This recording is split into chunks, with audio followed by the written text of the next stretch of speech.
Kembali kami datang kepadamu pada pagi hari ini ya Tuhan, memohon anugerah Tuhan lagi dalam pemberitaan firman Tuhan, supaya roh Allah yang suci yang bekerja di tengah kami akan terus membuka pikiran kami, supaya firman-Mu yang Engkau berikan bagi kami Tuhan, itu bukan menjadi pengetahuan semata, tapi sungguh kami melakukannya dalam hidup kami, karena itulah yang berkenan kepada Tuhan. Kami serahkan hamba-Mu dalam seluruh keberadaannya, berikanlah kekuatan pada hari ini, berilah pernapasan yang baik juga. Mari Tuhan, tolonglah, hanya kepadamu lah kami serahkan, supaya apa yang Engkau kehendaki itu yang boleh dinyatakan. Terpujilah Engkau Allah kami, dan biarlah umat-Mu diberkati. Dalam nama Tuhan Yesus kami berdoa dan bersyukur. Amin. Silahkan duduk Bapak Ibu. Minggu keempat bulan misi kita, bahannya dari Yohanes pasal yang pertama, ayat yang ke-35 sampai ayat yang ke-51. Agak panjang sedikit ini ya. Iya. Yohanes 1, 35 sampai 51. Sudah dapat? Gak ada suara ya? Sudah Bu. Iya, mahal kali pula suaranya itu. Iya, sudah, oke, syukurlah kalau gitu. Silakan ikuti, saya akan bacakan.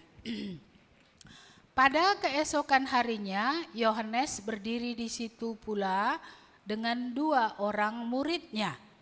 Dan ketika ia melihat Yesus lewat, ia berkata, "Lihatlah anak domba Allah." Kedua murid itu mendengar apa yang dikatakannya itu, lalu mereka pergi mengikut Yesus. Tetapi Yesus menoleh ke belakang. Ia melihat bahwa mereka mengikuti dia, lalu berkata kepada mereka, tolong ubah ini.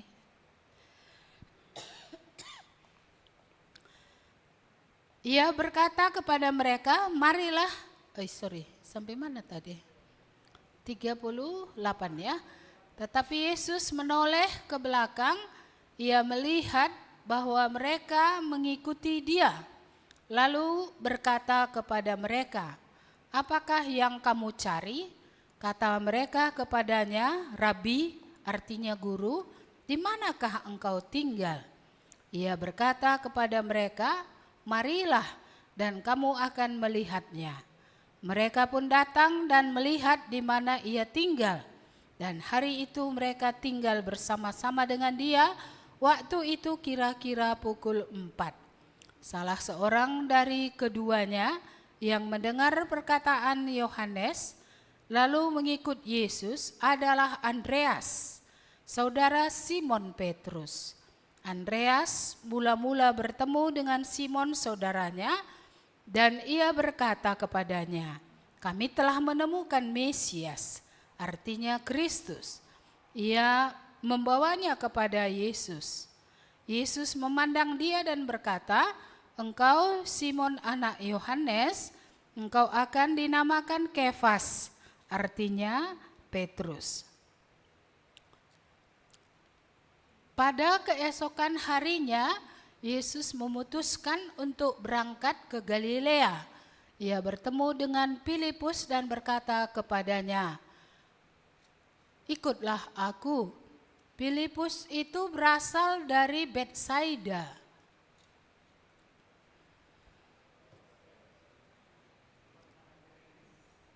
Kota Andreas dan Petrus. Filipus bertemu dengan Natanael dan berkata kepadanya, kami telah menemukan dia yang disebut oleh Musa dalam kitab Taurat dan oleh para nabi, yaitu Yesus anak Yusuf dari Nazaret. Kata Natanael, mungkinkah sesuatu yang baik datang dari Nazaret? Kata Filipus kepadanya, mari dan lihatlah. Yesus melihat Natanael datang padanya, lalu berkata tentang dia, lihat inilah seorang Israel sejati, tidak ada kepalsuan di dalamnya. Kata Natanael kepadanya, bagaimana engkau mengenal aku? Jawab Yesus kepadanya, sebelum Filipus memanggil engkau, aku telah melihat engkau di bawah pohon ara. Kata Natanael kepadanya, Rabi, engkau anak Allah, engkau raja orang Israel. Yesus menjawab katanya, karena aku berkata kepadamu, aku melihat engkau di bawah pohon ara, maka engkau percaya, engkau akan melihat hal-hal yang lebih besar daripada itu. Lalu kata Yesus kepadanya, aku berkata kepadamu, sesungguhnya engkau akan melihat langit terbuka dan malaikat-malaikat Allah turun naik kepada anak manusia. Iya, ini bulan misi minggu keempat. Tema yang diberikan adalah Injil bagi orang yang skeptis.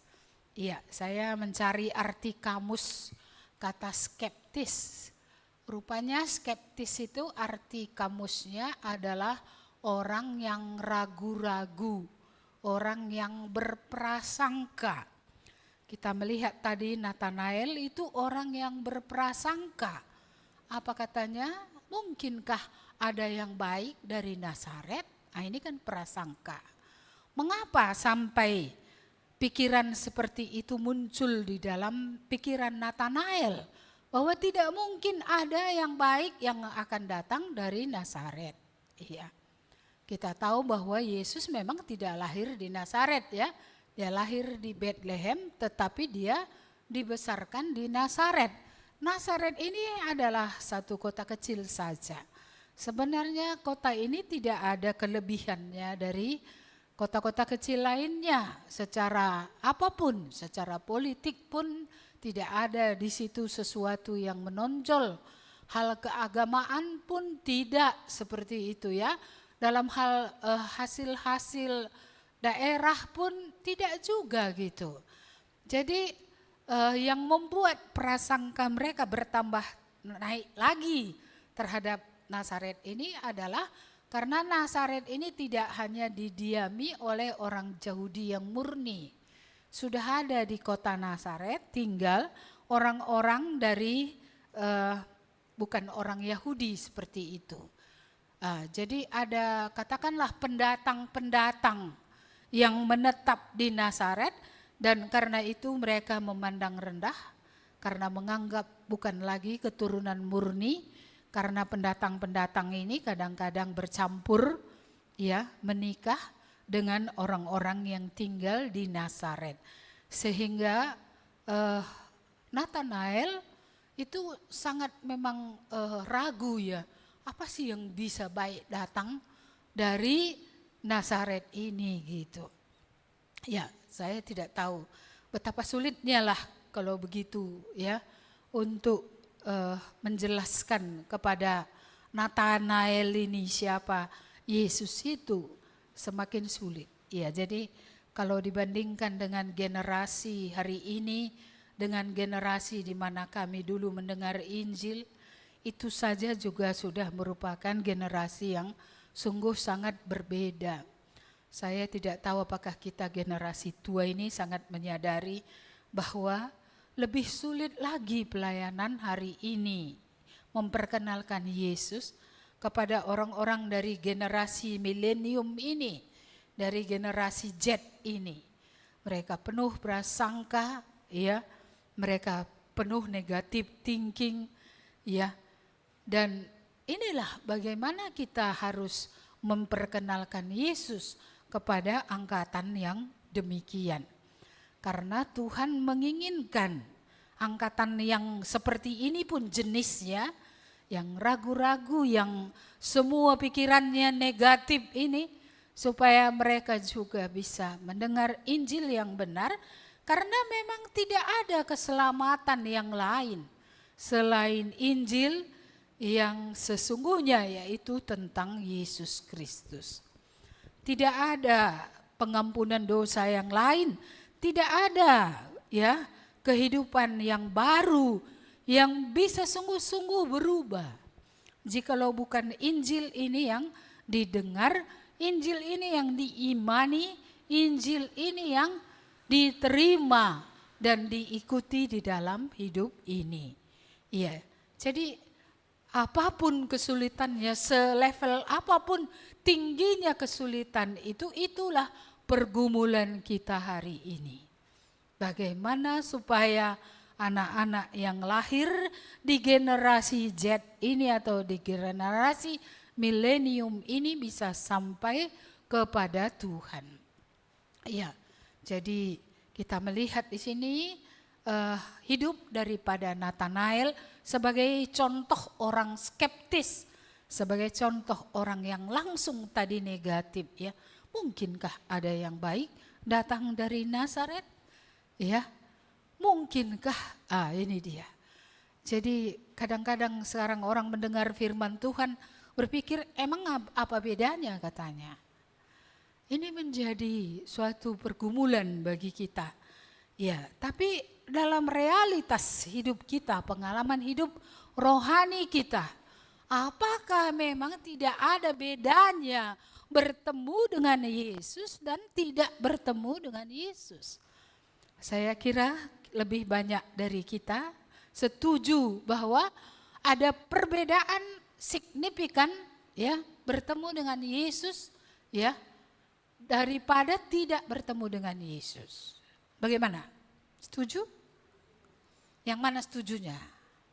Bertemu dengan Yesus ya itu pasti menjadi suatu perubahan yang luar biasa ya. Yang setuju angkat tangan. Wah, sedikit kali ya. Berarti yang lain ini bertemu pun dengan Yesus nggak ada perubahannya ya. Iya, gitu. Siapa yang setelah mendengar tentang Yesus banyak, barangkali belum menerima ya, atau sudah menerima nggak masalah. Tidak ada perubahannya sama sekali. Silakan angkat tangan. Nggak ada juga. Jadi di mana kamu? Hah? Di mana kamu? Kamu ini daerah abu-abu, ya terang pun tidak, gelap pun gelap gitu.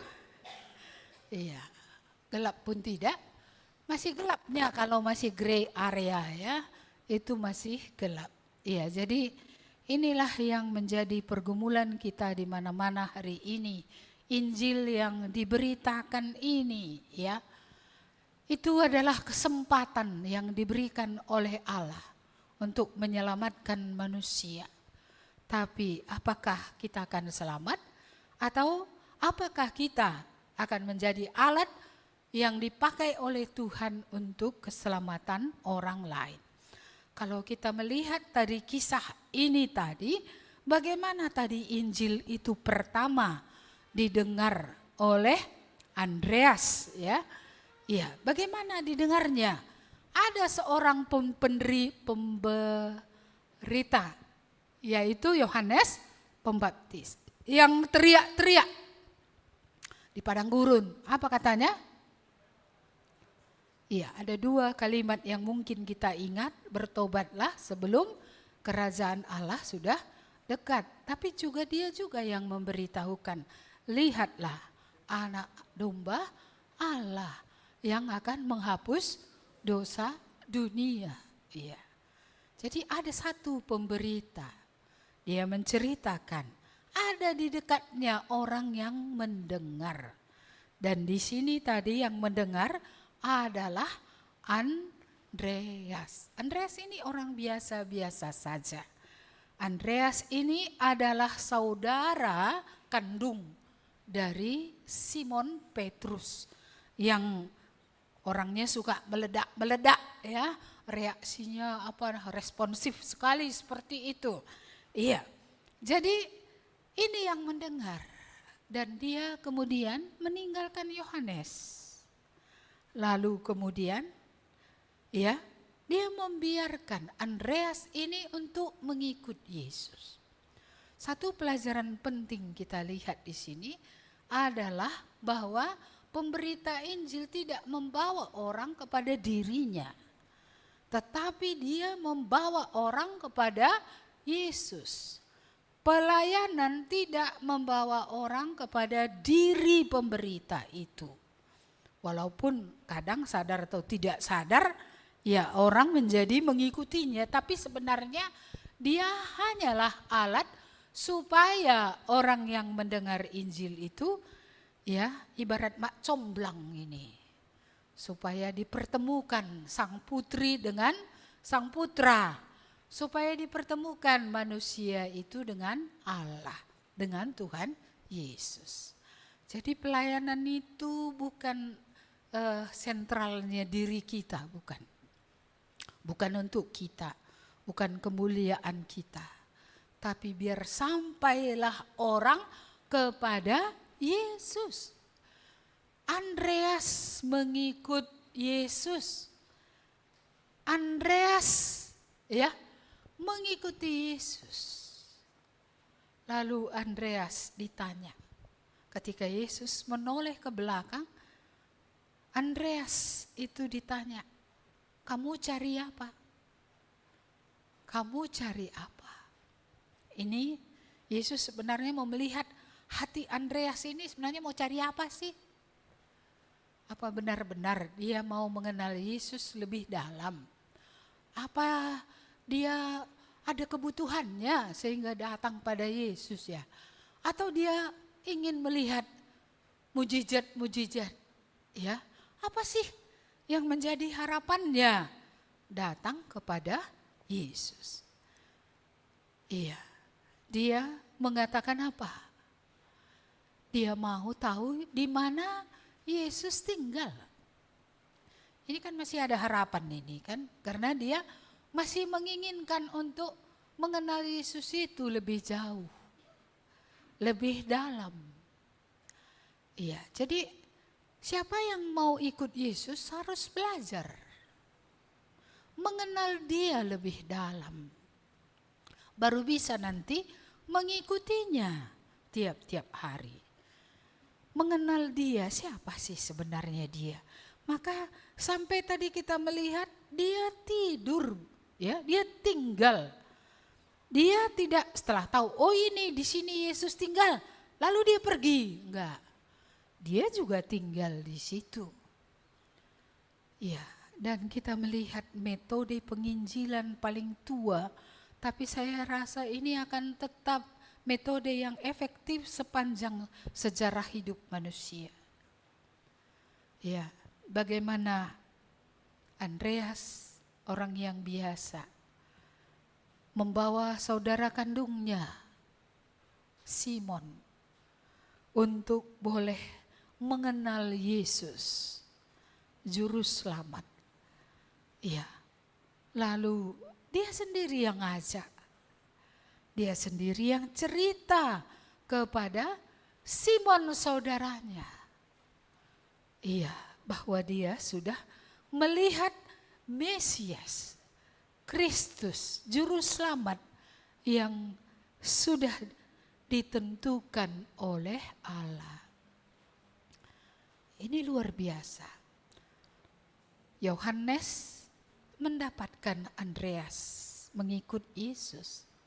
Andreas membawa Simon untuk mengikut Yesus.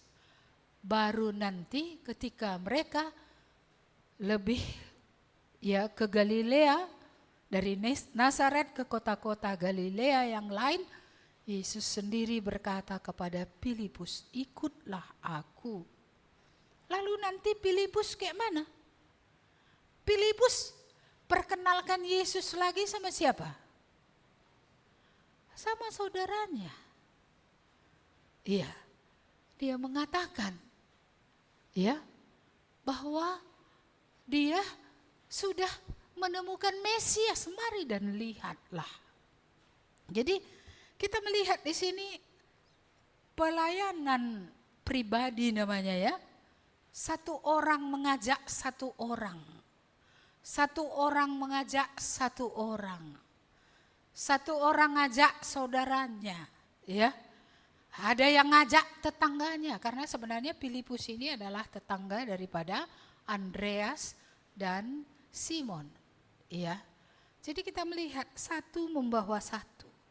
Saya sering merenungkan, jikalau satu saja kamu bawa dalam setahun kepada Tuhan, orang kepada Tuhan.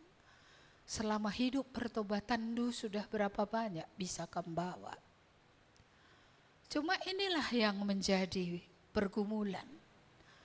Apakah kita berbahagia, selamat? Dan apakah kita tidak sedih melihat orang yang akan binasa? Apakah itu dari saudara kita? Ataukah itu dari tetangga kita? Atau orang-orang yang dibawa Tuhan di jalan hidup kita? Bukan orang yang tidak kita kenal. Orang yang begitu dekat, begitu close.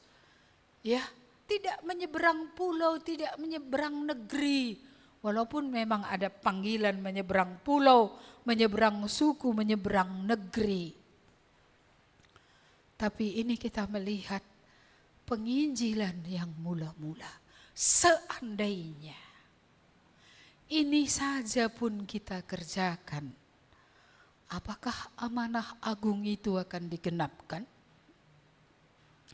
Karena bukankah Yesus sudah berkata segala kuasa sudah diserahkan kepada Dia, baik di sorga dan di bumi.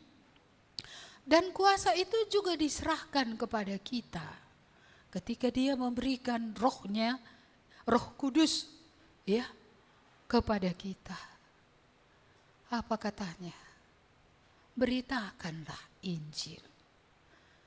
Kalau dalam kitab Timotius, beritakanlah baik tidak baik waktunya. Berikanlah pertanggungjawaban imanmu kepada orang lain. Ya, jadi kita melihat di sini metode satu-satu. Ketika dulu pernah di Singapura itu studi itu kan semua, nggak ada rumah, apartemen, lantai 5, lantai 15, pokoknya semua hidup dalam dinding yang tertutup. Dulu saya sering berdoa, Tuhan, bagaimana menjangkau orang di balik dinding ini? Kita tidak akan bisa ngomong dengan mereka. Kita tidak bisa bertemu dengan mereka. Apartemen yang sama pun paling kita bisa temu ketika bersisihan. Itu pun kalau dia tidak kenal, dia tidak sapa kalau kita lewat. Dan kalau kita sapa pun, katanya saja lewat saja dia. Dan kalau sore-sore kita jalan, itu keluarlah TKI Indonesia yang kerja di sana, yang menolong di rumah-rumah, mengolahragakan anjing. Anjingnya harus olahraga, keliling-keliling. Kalau ditemui orang yang bekerja ini di rumah majikan, majikan tidak kasih. She is a domestic worker, dia pekerja kami. Tidak boleh kamu ngomong dengan dia karena dia sama kami. Lalu satu-satunya kesempatan sambil jalankan olahraga anjing. Kita jalan bersama dia, muter kita sambil kita ngomong. Itulah kesempatan menceritakan Injil. Aneh tidak? Saudara tidak tahu ya betapa sulitnya kadang merebut waktu yang sedikit untuk bisa bertemu dengan orang. Supaya bisa cerita tentang penyelamat. Supaya bisa cerita tentang Mesias. Selain itu apa? Jam makan siang. Mereka biasanya keluar dari bangunan, pergi makan siang di food court. Itu kesempatan yang baik juga kalau kita kenal. Jadi bisa buat appointmentnya itu appointment makan siang. Dan itu tidak lebih dari 20 menit Bapak Ibu, karena dari tempat mereka lagi ke makan itu dan pulang lagi ke tempat kerja mereka masing-masing. Saya sering menatap langit dan berdoa, ya Tuhan, Engkaulah Allah yang pemilik juga orang-orang yang tinggal di gedung-gedung tertutup berlantai 15, berlantai 20 ini. Satu-satunya metode adalah kalau kita bisa saling berkenalan dan membuat appointment tadi. Kita bisa jumpa di food court, ya. Karena setelah itu nanti mereka akan pulang sudah banyak lagi yang mereka hadapi. Tapi kalau sudah ada pendekatan yang cukup baik, mungkin kita bisa buat pertemuan lagi. Entah itu dalam rangka makan lagi, entah itu dalam rangka ya pergi ke taman. Taman-taman pun bukan tempat yang mudah untuk penginjilan. Karena kalau ada yang melapor kita bisa langsung ditangkap. Tapi Tuhan memberi berbagai kesempatan juga ketika kita di taksi, tapi kita juga bisa harus tanya dulu, mau nggak dengar. Kalau dia bilang nggak mau, jangan teruskan. Mati konyol nggak ada gunanya. Mati pun jangan konyol lah. Seperti itu. Jadi tidak memakai kesempatan itu juga konyol. Karena akhirnya kalau kita tidak menggunakan waktu yang ada, bagaimana orang akan mendengar Injil? Makanya kalau kita lihat negeri ini, kita ke sana ke sini gitu ya. Saya merasa waktu emas ini masih banyak. Bapak Ibu yang dikasihi Tuhan. Jangan-jangan saking banyaknya waktu emas, waktu itu berlalu. Begitu saja. Pada akhirnya satu demi satu keluarga kita mati di dalam dosa. Mari kita pikirkan apa yang kita baca hari ini. Andreas membawa Simon. Filipus memperkenalkan Nathanael. Ya, Yesus kepada Nathanael. Seperti itu. Yohanes mengatakan, lihat anak domba Allah yang menghapus dosa dunia. Dan ada orang yang sudah menjadi muridnya mendengar dan mengikut Yesus. Penginjilan tidak akan pernah bisa berhenti. Metodenya yang simple ini tidak tidak memerlukan biaya yang banyak.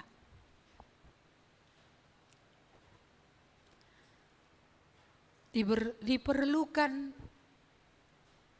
air mata, diperlukan ketekunan, diperlukan tahu merampas waktu yang ada. Karena waktu itu sungguh sangat berharga. Dan waktu itu juga sungguh sangat singkat.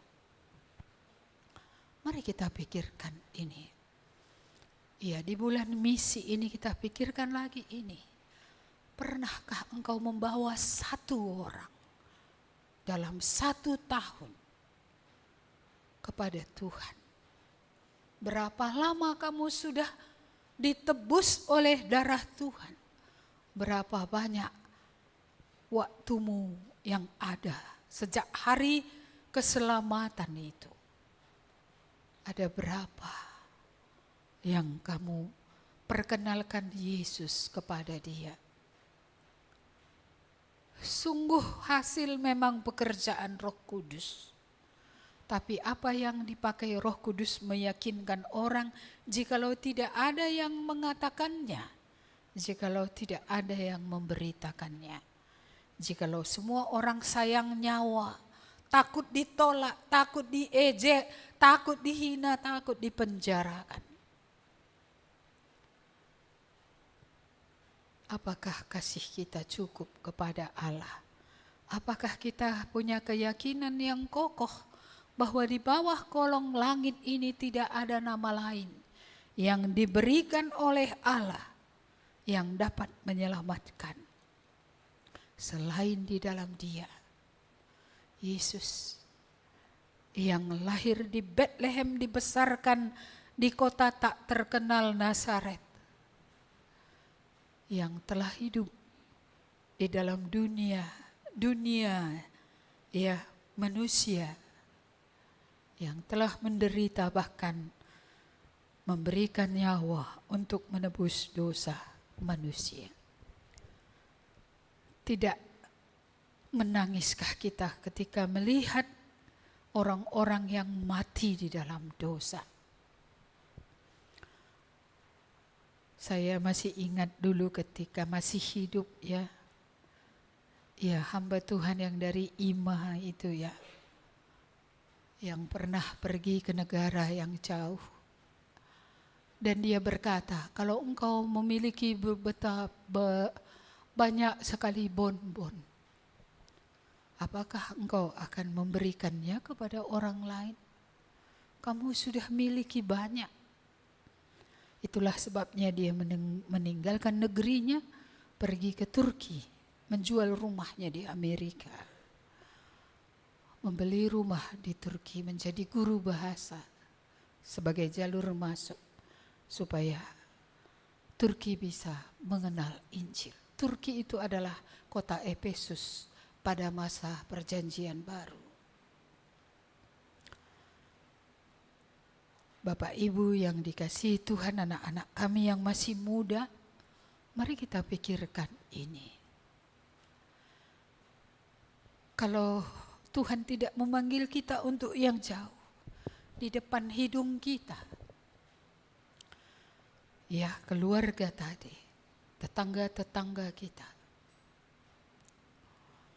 orang-orang yang satu sekolah dengan kamu, satu kampus dengan kamu, satu jurusan, orang-orang yang satu kantor. Saya tidak tahu seberapa keberhasilan daripada apa yang dilakukan, tapi menaati Tuhan pasti ada buahnya. Walaupun mungkin tidak semua yang kita beritakan Injil kepadanya itu masuk surga, tapi pasti ada di antaranya Simon, ada di antaranya Nathanael, ada di antaranya ya orang-orang yang akan datang untuk percaya kepada Yesus, untuk mengenal Yesus, bahkan kemudian ya mereka juga ya mengikut Yesus dan menjadi alat lagi untuk memenangkan orang lain.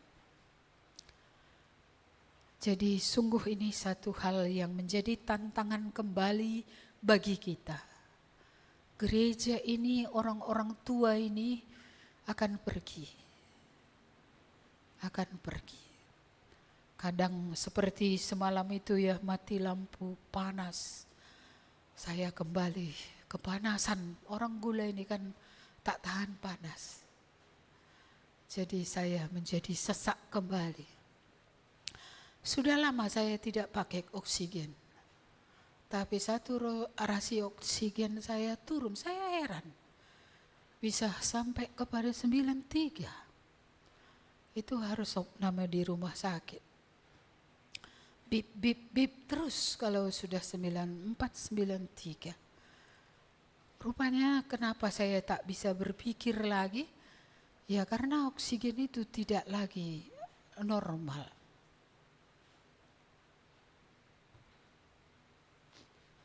Syukur alat-alat masih ada di rumah. Jadi entah kenapa saya terpikir untuk memeriksanya. Kali ini bukan sebentar gitu, 15 menit. Saya biarkan di jari saya 15 menit. Mulai dari 98, 97, 96, 95, 94, 93 udah bip terus. Kenapa bisa seturun ini? Itu menjadi pertanyaan bagi saya. Iya. Padahal kalau dari segi makanan saya tidak kekurangan makanan. Dari segi apapun sebenarnya tidak ada yang kurang.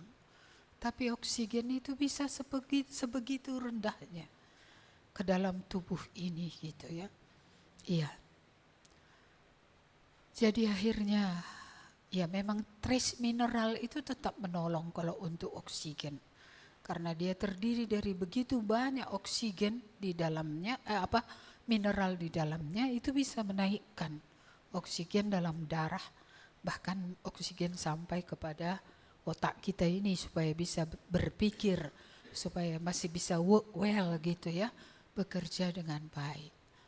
Iya, jadi saya melakukan beberapa percobaan ya untuk melihat yang ini menaikkan, yang mana yang menaikkan begitu. Iya, dan saya juga sempat pakai oksigen. Saya terpaksa minta lagi botol oksigen saya yang sedang dipakai oleh bapaknya Poster.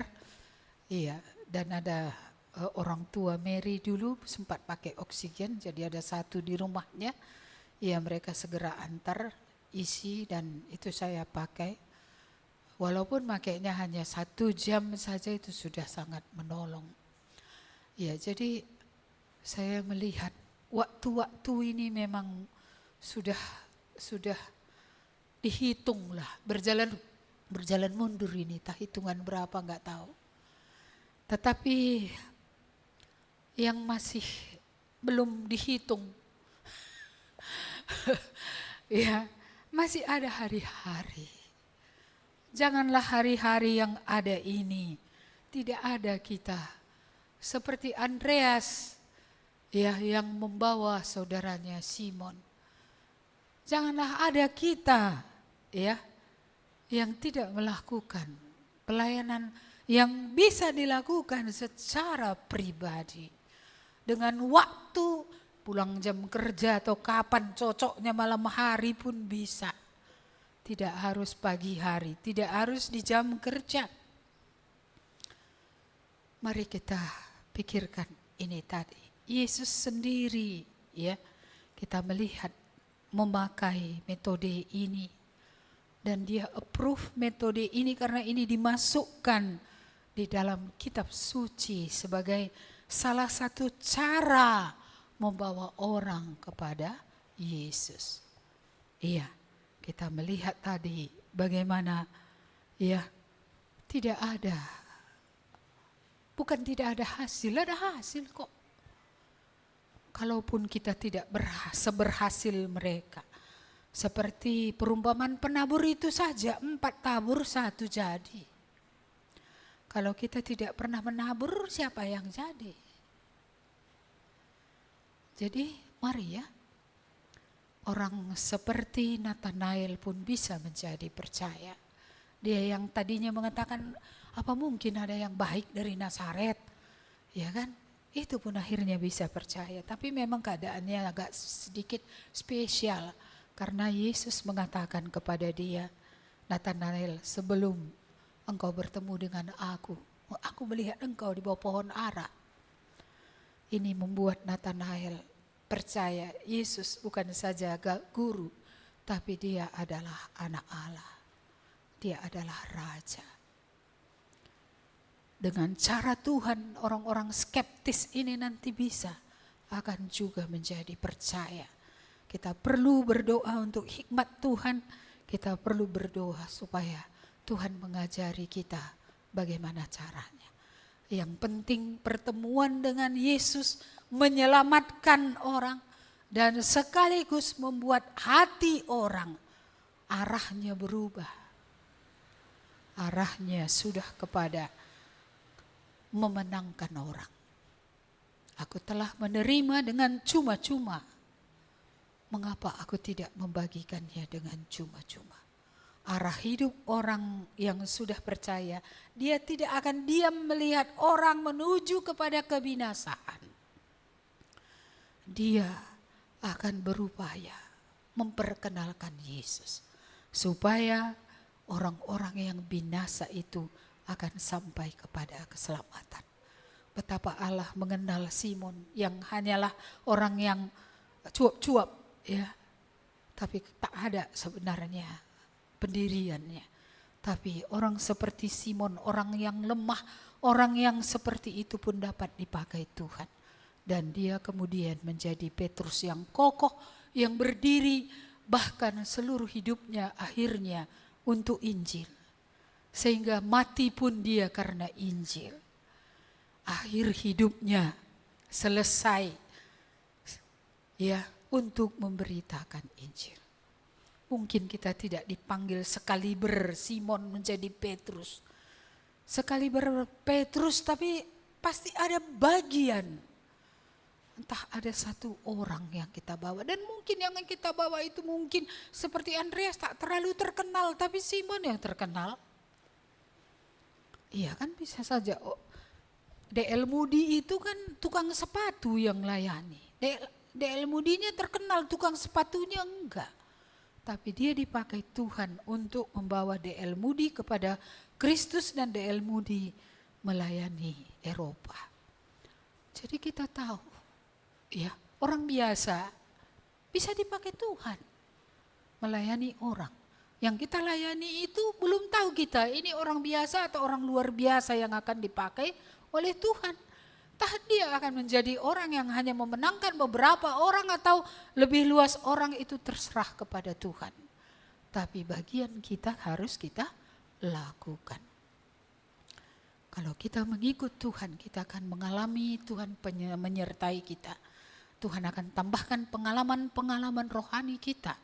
Saya dalam sejarah pelayanan, Tuhan menambahkan karunia, Tuhan menambahkan kuasa, Tuhan menambahkan banyak hal yang dulu saya tidak punya. Tapi seiring dengan Injil itu diteruskan.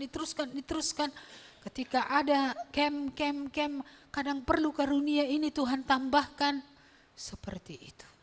Orang yang tidak berbuat apa-apa tidak akan mengalami apapun yang besar dari Tuhan. Tapi orang yang lemah, yang berjalan bersama Tuhan, mengerjakan apa yang Tuhan katakan pada waktunya, akan melihat hal-hal yang menurut dia tidak mungkin dia akan lihat itu. Tapi Tuhan akan bertindak sedemikian dan dia akan lihat. Dan lewat hidupnya akan ada orang yang sampai kepada keselamatan. Ini PR untuk dibawa pulang.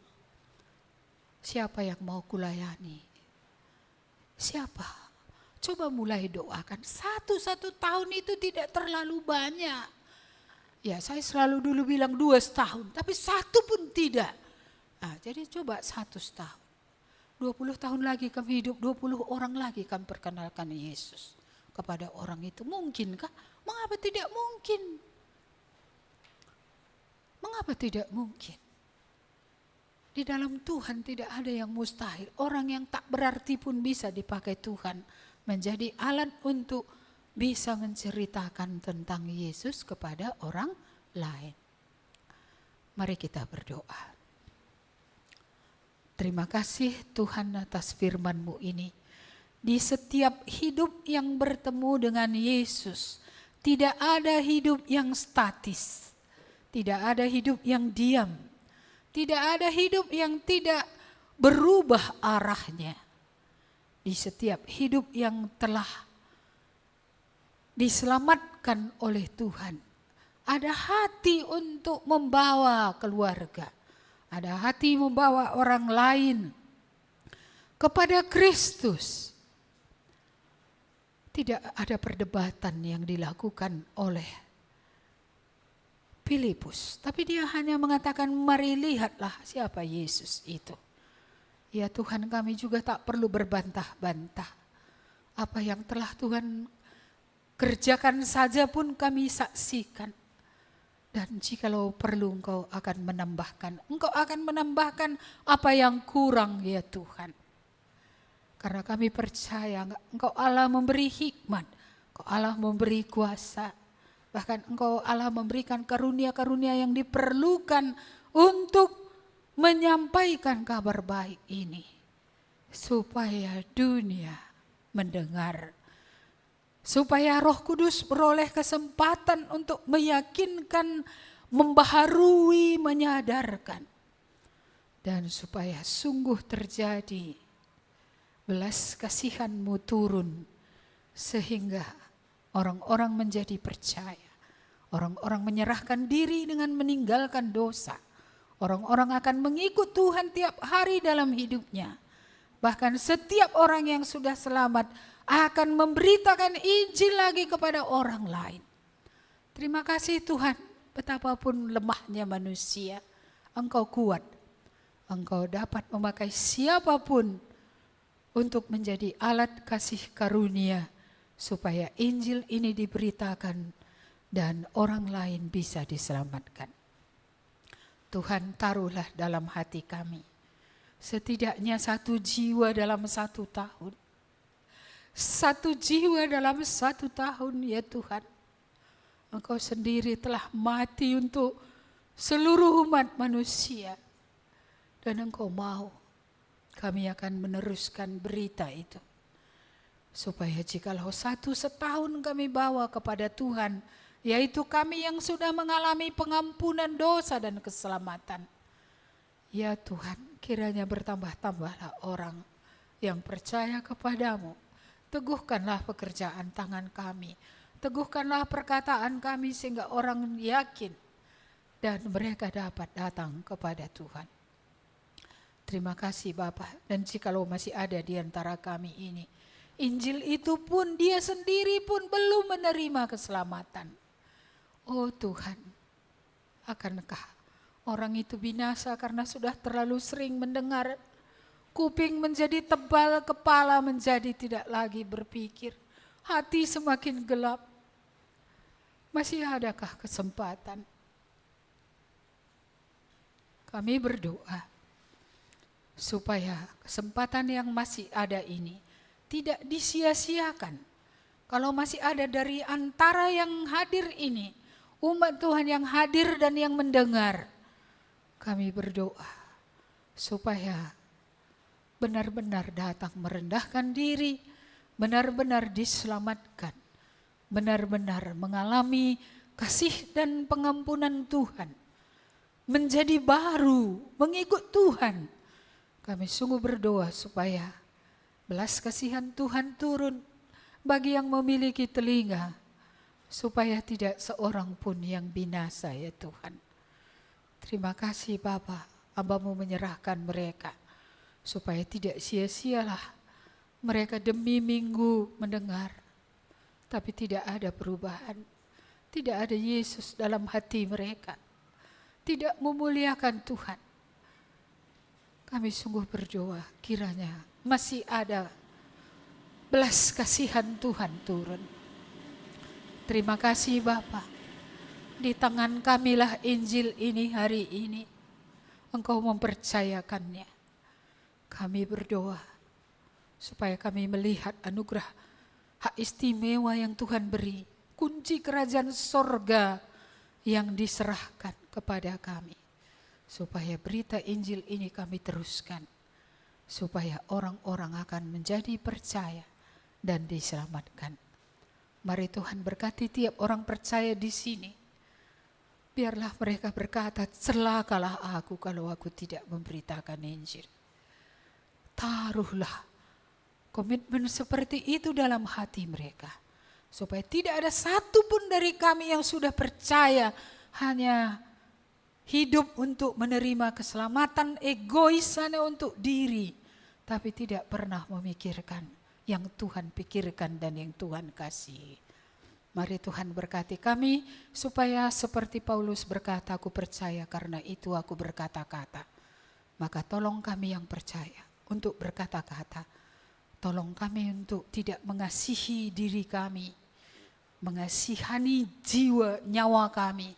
Tapi kami mau rela berkorban untuk memberitakan kabar baik itu, kalaupun kami dihina, kalaupun kami ditolak, kalaupun Injil itu tidak mereka terima.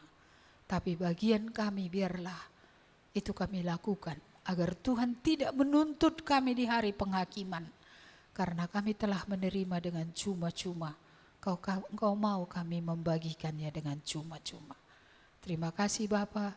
Kami menyerahkan seluruh umat-Mu ke dalam tangan-Mu. Kiranya tantangan masa ke depan ini itu menjadi pergumulan yang dalam bagi kami. Supaya kami berdoa, kami bekerja, kami juga memberitakan kabar baik. Berkatilah ya Tuhan gereja ini, karena kami tahu selama Injil itu masih diberitakan, selama obor itu terang ya Tuhan, maka Engkau masih akan memberkati. hidup keluarga, hidup pribadi pun kalau masih menjadi terang bagi Tuhan, bagi kemuliaan Tuhan, kami tetap disertai dan tidak akan kekurangan suatu pun yang baik. Karena kami mengerjakan apa yang Tuhan mau untuk kami kerjakan. Tuhan, sebentar kami akan pulang dari ibadah ini. Biarlah damai sejahtera yang Kau janjikan, yang melampaui segala akal, akan menyertai tiap-tiap kami ketika kami pulang ya Tuhan. Ketika kami berada di tengah-tengah masyarakat, bahkan Engkaulah Allah menyertai kami senantiasa sampai kepada akhirnya. Mulialah Engkau Bapa, dalam nama Tuhan Yesus kami berdoa dan bersyukur. Amin. Kepada Allah beri puji.